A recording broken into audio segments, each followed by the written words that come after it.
As we traverse the fourth industrial revolution, it's not just the processes of industry which are changing, but also the people. According to McKinsey, Gen Z, so that's the people born from 1996 to 2010, they currently make up around a quarter of the global workforce. And the number of young adults joining the workforce will only go up in the coming years. There is no doubt that skills and experiences Gen Z have gained growing up in the digital age create new benefits for employers. But it's not only the technology that's changing, so are the expectations of the workforce, especially when it comes to sustainability. For instance, a Deloitte study found that 2 in 10, those that are Gen Z and millennial, have already changed their jobs or industries to better align their work with their environmental values. And another quarter of both cohorts is planning to do so in the future. So how do we attract, develop and retain the new workforce that will help drive the energy transition? And how do we help the existing workforce to adapt to the new demands of the digital age? I'm Fran Scott, and this is the Process Automation Podcast from ABB.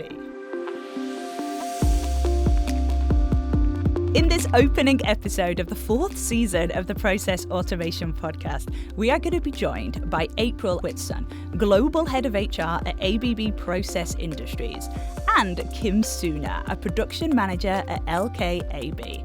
But let's start with a look at the changing face of the industry. I spoke with Margareta, a managing partner at the Horizon Group, who are a global insight agency working with businesses and governments to drive growth and plan for the future. And we spoke about the challenges industries are facing around the world. There is a lot of research that shows that the incoming workforce of the younger segments of the population think differently. However, I think one important aspect is that there are really differences depending on where you look around the globe, and whether you, at either the country level or the regional level.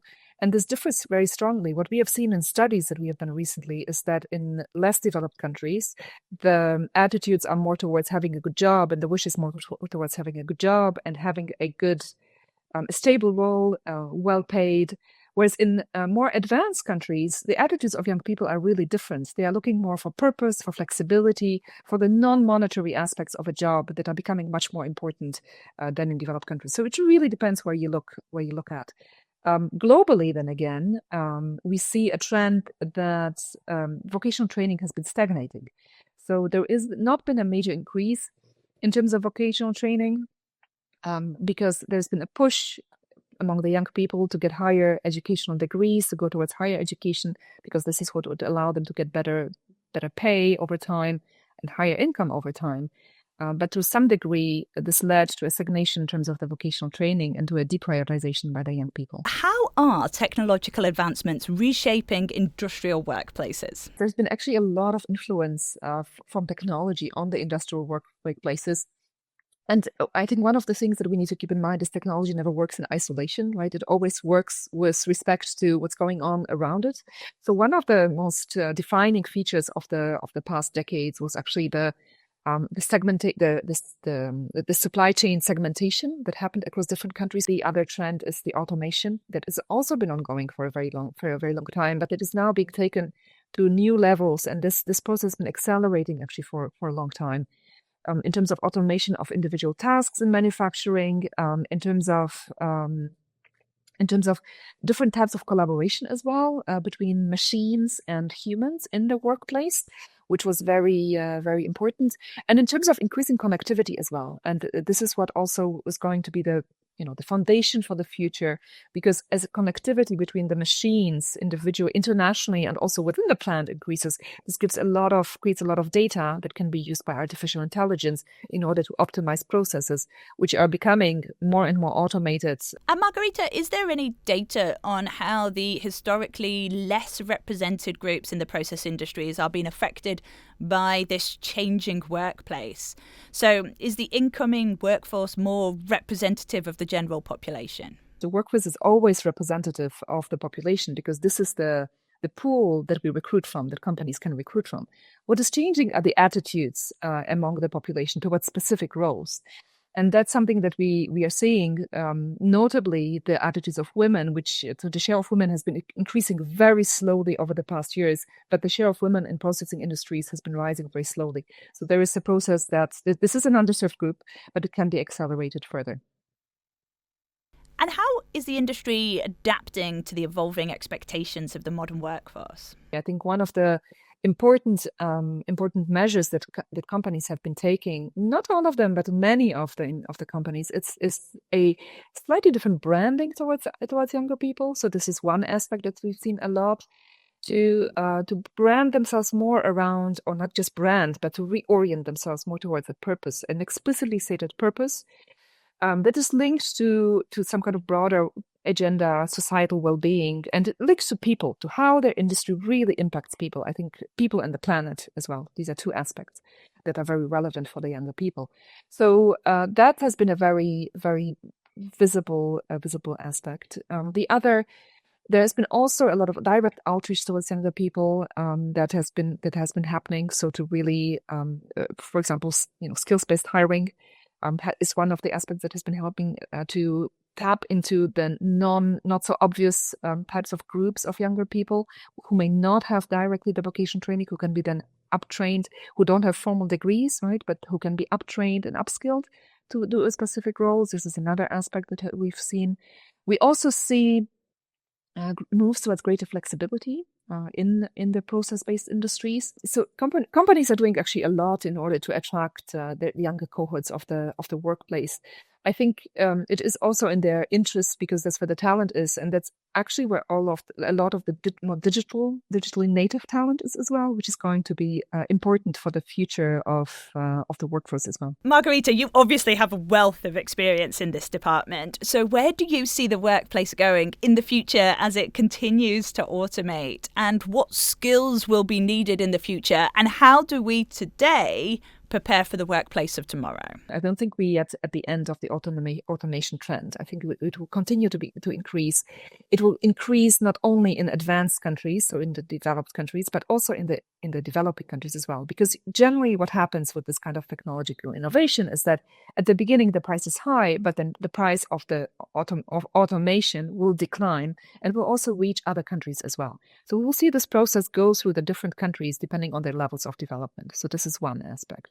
I think the other aspect is that the artificial intelligences and data are going to be significantly more important in the future and at the next frontier. What we know about the artificial intelligence and automation in general is that at the beginning, it's probably going to be for a while what we call human augmenting, right? It will work hand in hand with humans. It will enable them to be more productive.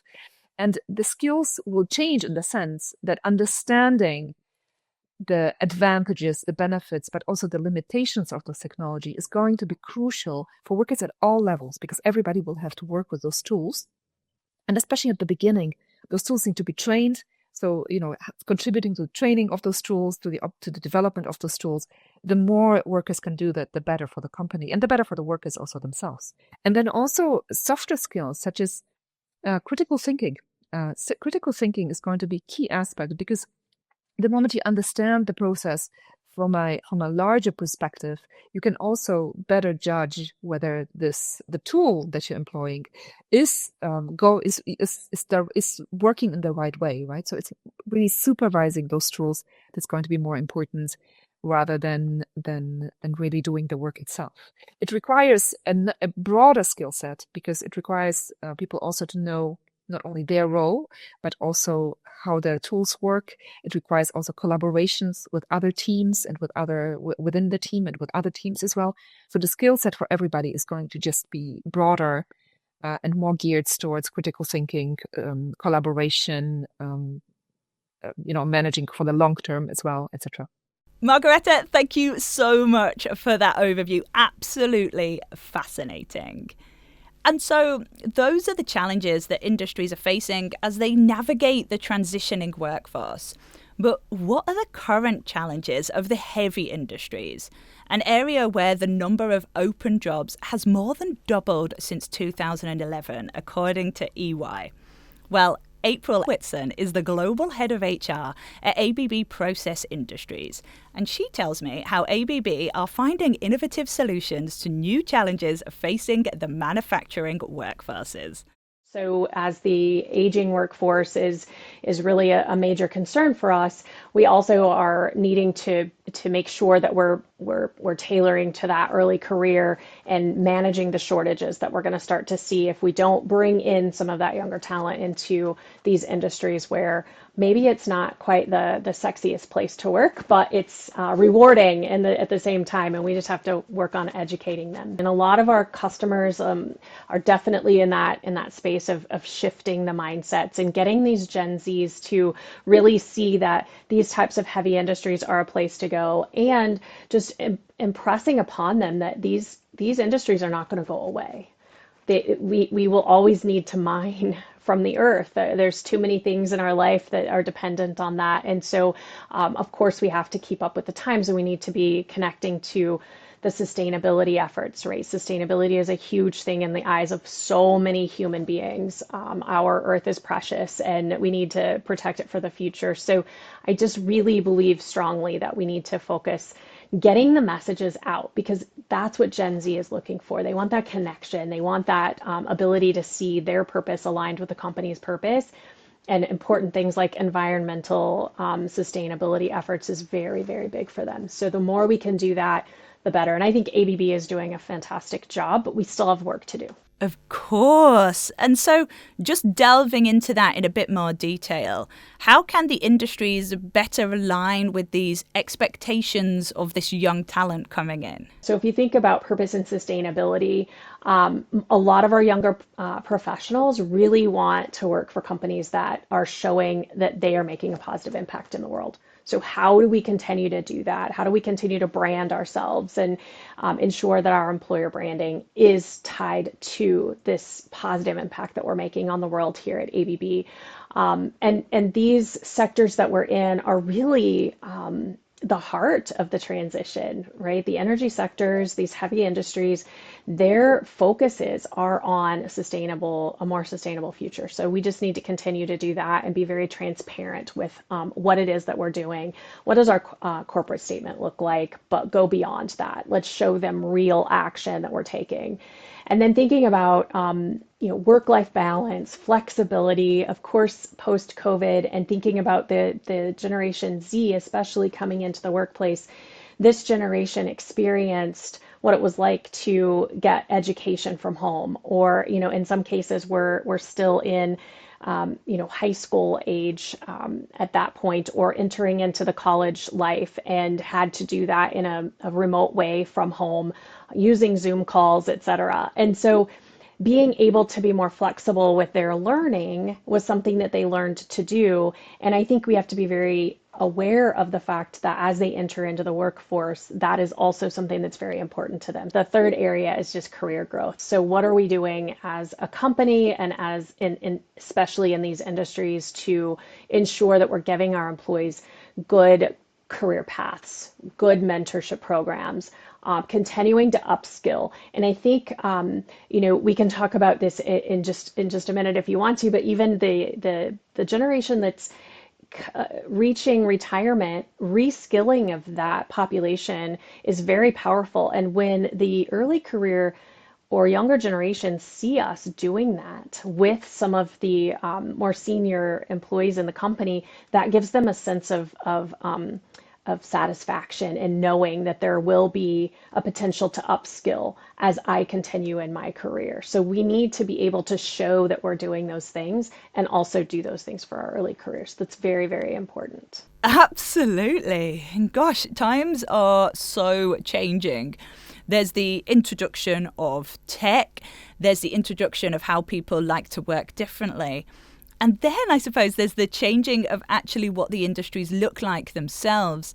And so in all of this, how important is a modern work environment in attracting and retaining talent? So I joined Process Industries just over a year ago in January of 2024. And I had never worked in these industries. And I was fortunate enough to be able to do a couple of visits into mines and paper mills and things like that. And one of the things that one of the places I went and visited was a mine. I think I'd been in maybe a couple of months, so maybe about a year ago. And I had in my head this image of, you know, a, a, a man pushing a cart with a headlamp on his head, and it was dirty and it was going to be dark. And this was the image that I had in my head of what my experience was going to be like going into the mine. And then I arrive at the mine and I was fascinated by how completely opposite it was. There was a lot of, there was white walls. I mean, painted. The walls in the mine were painted, right, to give this image of being brighter and lighter inside. And there was a lot of nice amenities for the employees inside of the mines, and they were not dirty per se. I mean, yes, there's dirt. It's underground, and so there's going to be, but it wasn't that image. And pushing a cart, of course not, right? I mean, we've definitely come a long way since then. And I saw the automation. I saw the transformation of what was happening from 50 years ago to today, and how the mines are so much more adapting to automation, adapting to digitalization, things like that. I think one of the most important things we have to focus on is just it's not just physical labor anymore, because we have a lot of technology that's transforming our work and allowing for more flexibility. So just as a couple of examples for you on how we are doing this, we have new augmented reality remote troubleshooting. So we have engineers that sit in Switzerland that can remotely assist field engineers that are troubleshooting, say, in remote Australian mines. We have remote control centers. We have a control center in Santiago that operates a remote mine that's really doing some amazing things. And even more amazing, we have 50-50 split in gender workforce there. So being able to afford maybe a female employee to operate these types of jobs that maybe in the past they weren't able to do because they were more male dominant, because there was so much more physical labor involved in the job. So this is allowing us to even be able to tap into a broader employee or candidate pool, because now we can actually tap into both genders, if you will. So let's focus in specifically on ABB here. What are you doing to encourage more people to go into these industries? I do think that one of the biggest things we're doing is really trying hard to leverage technology. The more we're able to do that, as I mentioned, the augmented reality, being able to use systems like that is, I use the word sexy. This is sexy. We can bring in talent that are going to see the jobs that we have as being cool and fun and different, even if it means we're working in a mining industry, even if it means working with a paper mill. So I think things like that are very, very powerful that we're doing here at ABB. I think another opportunity that we have is in our collaboration with other mining companies, where we are really working to build the mine of the future, integrating automation, electrification, AI for low carbon and high efficiency operations as well. If I wrap all of that up, I would wrap it up by saying at ABB, we don't just build technology, we build the talent that's going to power the industries of tomorrow. Nicely put there. And if we were to look at the future, which I'm assuming that you do often, what would the future workforce look like from your perspective? I think the kind of people that we are recruiting, or we need to be recruiting, should be a little bit more on what are your experiences that you've had so far. Less maybe about, not saying we won't always want to look at education, but maybe it's less around the traditional form of education and more looking at what has your education looked like from experiences that you've gained throughout that process. So I do think that we will see a little shift in that in the future. And then I would say, again, a very, very purpose-driven organization is what I would also say we need to see in the future, or we will see in the future. I think we will see a lot more of that talent coming in and ensuring that what they're doing, everything that they're doing, is aligned to something that gives kind of greater good to society. So that will be important for the future as well. April, thank you so much for that insight. And one thing that April mentioned during her interview was mining. And we have Kim Sunna, a manager with LKAB, who are a Swedish mining company that are spearheading the charge for sustainable mining practices, and someone that is all too familiar with what Gen Z are looking for in a job. So he tells us more about what they do. LKAB is mainly, we produce iron ore. We have a couple of sites, but we here in Kiruna, where I am, we have the world's biggest underground mine for iron ore. Got ya. So focusing on that, what do mine operators themselves do? So what does a typical day of a mine operator actually look like? We transport the ore from the mine to the sorting plants above ground. So in that is a 3-step or 2-step way. We transport it on the 1365 haulage level by train, remotely operated from us, from above ground. So operate it, we have wagons, we fill them, we send the train to unload, and then we crush the ore, and then that is the horizontal transporter. Then we start to transport it vertically up to the sorting plant, and then we use the hoisting system. The term operator is quite wide. It's not really.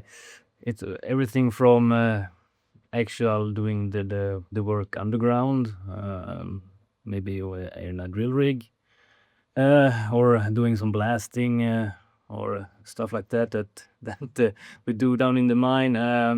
But I guess operator in this conversation will be operating in a control room for the mine. So daily tasks like overviewing the process, making sure that things run smoothly, the process, the production. Got ya. Understood. So it's all about getting this iron ore from the ground up to where you need it and then processing it. So are there any misconceptions about working in the mining industry that you've come across within your time there? Yes, probably some misconceptions about how hard it is, like physically, to do operator tasks today. And all the visitors pretty much we have, both in the control room and in the mine, get a eye-opening kind of view. It's more like, I don't know, see the underground and feeling like that, and not just a cold and wet tunnel down there. A couple of years ago, I think it was in Canada. I told them that we had 13 hoists operated by one operator, and they didn't believe me. And I had to show pictures to them that yes, it's actually true. Absolutely. So not only are there misconceptions in the public, but also actually within the industry, because you're all doing things slightly different. From your perspective, what are the most significant challenges that you've come across when trying to recruit new talent? And are there any specific challenges that you encounter when recruiting, especially in the younger generation? I think we have the average age is 55, 56, I think. And by 2027, 2.5 years from now, pretty much, 14 of 29 is going to be retired. And that I started thinking about that 3-4 years ago, I think, and actually looking forward in the future. Okay, how it's going to look like? What's it going to be like when these experienced workers leave us? Because of course we can replace them with the same age, but most likely we're going to need to go even younger. So Kim, this is a really real problem for you. And so what changes are you making to make it more attractive to that younger generation? Most of the time, maybe it's when you build control rooms, I don't know, 10, 20, 25, 30 years ago, it was the technology was kind of limiting, I would say. You were limited by the technology, but that's not the case today. We decided to actually start with a blank white, like a completely empty paper, and engaging since we are our hosting system is operated by we partner with ABB and have been doing that for the last, I don't know, 50, 60 years or even more than that, I think. So we decided to talk to them, and I said, okay, we want to do something that's never been done before. We don't want a solution that you're ready to ship to us. And we started actually mapping out how the processes is, what the operator is actually doing, step by step, how many clicks on the mouse do you need to do that, how many presses on the keyboard you need to do, how many steps do you need to walk to the left to do that. So really basic stuff, and we did it for almost, yes, I would say like 8-10 months, I would say. And we engaged the operators also, like, okay, can you describe what you're actually doing right now? And then we started again. We came back and had a question, okay, so if a 20-year-old is entering this room, what do they want to see? How do they want to interact with the system? This is fascinating, Kim. The way you say basic, but actually it's in depth, and it's the devil's in the detail here, and gathering that much data, and it shows you the power of data, that then you can then see exactly what it is that this operator needs to do day in, day out, and then design not just an efficient way to do it, but a way that will please and be attractive to the next generation. And so for you as a production manager, what do you think is most important to your team, and what would make them be attractive to your work and enjoy doing that type of role? I would say the first thing is make sure they have a purpose in their work. A higher purpose is, I don't like that saying, because it feels like higher purpose is something you can't touch on and can't reach, but a purpose for what you're doing, and make sure you know that, okay, I'm doing this and I'm contributing to that purpose. And also, and from the operator's point of view, like, if you're gonna sit and do maybe same task pretty much every day, you still need to feel that you're getting better at something, developing certain skills, and the system is hopefully in the future maybe gonna help with that, like maybe some interactions, not just one way operator to the system, but system to the operator in a different way than we're doing today. So, Kim, you said that this new phase of operating room, control room, will be launched in the next month or two. Could you describe to us what that room might look like? So when you enter the room, you're gonna feel like it's warmth and cozy, I would say, and in a really thought of in which way we arrange the tables and the furnitures, and also you're gonna see some. I don't think you're gonna realize like the amount of high level technology there's there, because it's gonna be like feel like an everyday desk with some screens on it. It's gonna be minimalized, not 13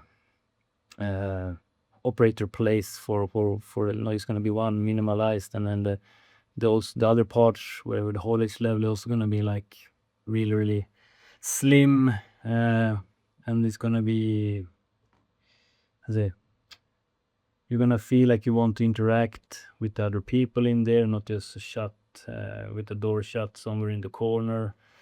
So an overall really good feeling. Brilliant. So you're basically designing the control room around human beings, around them interacting with their environment and each other, and with the technology that controls the machines that they need to operate.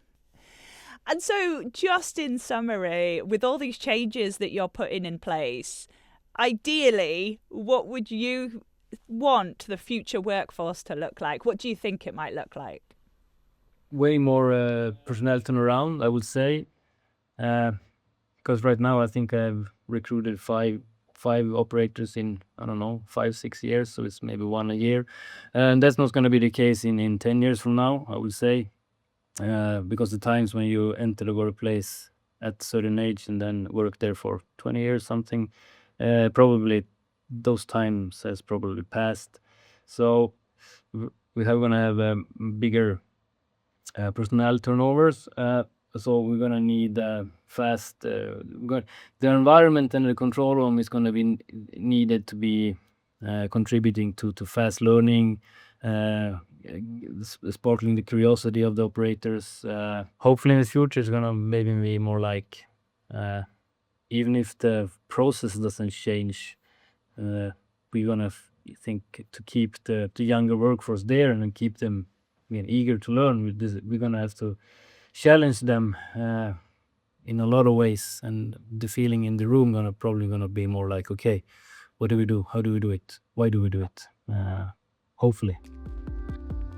As always, what a fascinating episode. And for me, it's really hopeful for the future that the industry is acknowledging what the future workforce wants and needs, and it's adapting. But that is all we've got time for this episode. A massive thank you to our guests for today, Margareta, April and Kim, for their brilliant insight and expertise. I'm Fran Scott, and the Process Automation Podcast is a Fresh Air production for ABB. Follow now for free wherever you get your podcasts so you never miss an episode.